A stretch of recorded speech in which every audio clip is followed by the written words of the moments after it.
Сүүлийн үед бүртгэгдэж байгаа заллах гэмтэргүүд ихэвчлэн цахим сүлжээ ашиглан үйлдэгдэж байгаа бөгөөд онлайн ажил хийх зар, телеграмаар даалгавар биелүүлэх, баг хүүтэй зээл, буцалтгүй мөнгөнд тусламж өгөх нэрийдлэр иргэдээс урьдчилгаа мөнгө болон шимтгэл мөнгийг урьдчилан авч удахгүй мөнгийг чинь 2 дахин нугалж өгнө.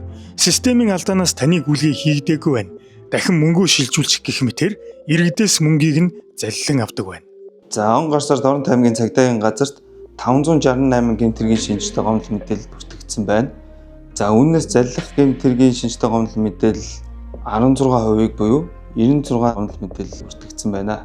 Энэ үзүүлэлт нь бага мэт харагдаж байгаа боловч бусдын өмчлөх эрхийн эсрэг гэмтэрэг буюу хулгайлах, дээрэмдэх гомдол мэдээллүүдээс хохирлын хэмжээ өндөр үзүүлэлттэй байна.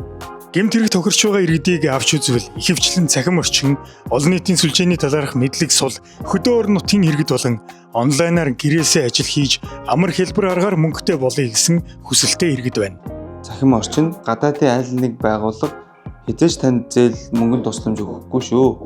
Энэ бүхний цаана заллах гэмтэрэг нуугдаж таныг отож байгаа гэдгийг та бүхэнд анхааруулъя.